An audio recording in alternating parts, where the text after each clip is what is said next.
times at Belmore?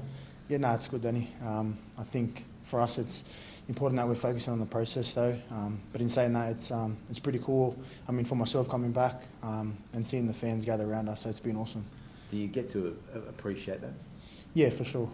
I mean, like I said, I think earlier in one of my interviews with you, I think when I was here last time, it was tough times. But I think now it's awesome to see the fans see us play some good footy and appreciate that. What about I mean, we're all talking about your defence. Talk about the pride that you guys take in it. Yeah, I think that's how we want to be seen. But like at the same time, want to make sure we're doing it at training as well. And like I said, I think it's important that we focus on the process and take it day by day, stay present with what we're doing, and we know that the rest will come off the back of that. How different, like you said, last time you were here, you went through some tough times. How different has it been? Can you explain to fans the sort of differences you've seen? I think it's important. I mean, for me, being a bit older now, learning from those experiences and then coming back and being able to appreciate these kind of times, but at the same time not getting caught up in all that. Like I said, process-driven is what we do here, and that's the most important thing for us. But I think it's what the fans deserve. It's what this club deserves. So we also acknowledge that. Do you feel like there's been a cultural shift from the last time you were here? I think for sure. I think what Ciro's brought in it's been a massive change. Obviously, this is my first year back, but just being back here, being around, the energy is different, like I said, and it's been really enjoyable. What's it like running out to 65,000 for a game that's in round 7, not a finals game? Yeah, it's cool. Like I said, it's probably the biggest crowd that I've played in front of in my whole career, so it was a cool experience.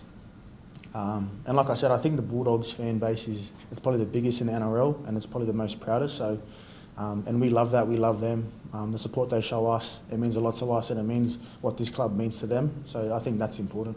And then this week, heading up to Suncorp, a tough road trip, and the Broncos will be ready to bounce back. How do you deal with that this week?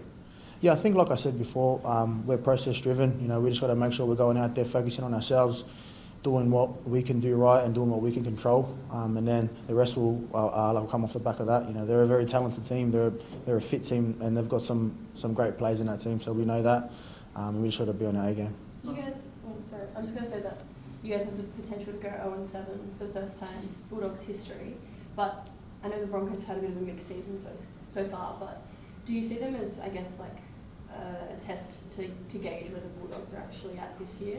I think when you play in the NRL, I think every game's a test. Doesn't really matter who you're versing.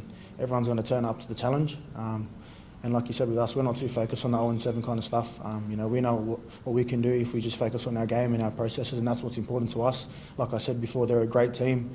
They've got some really talented players and they're fit and strong, so we've got to make sure we turn up with our A game. So is there a bigger occasion than going up to Suncorp on a Thursday night, like a chance to make a statement in that sense? Yeah, I think like I said, I think every occasion in the NRL is big. Doesn't matter round 1 or finals round 1, it doesn't matter. You've got to turn up and play your best footy, otherwise a team can upset you. So it doesn't really matter where we're going up there, they're coming down here. It's going to be a tough game. What was it like when you walked to the ground through your supporters and stuff? I mean, that's a pretty rare experience for any player. Yeah, I think it was a cool initiative from the club to allow our supporters to feel that, and for us it was awesome. To get around that and to feel that energy and their vibe was cool. But I think I'm also really proud of how the boys kind of just flipped the switch to getting straight back to footy mode.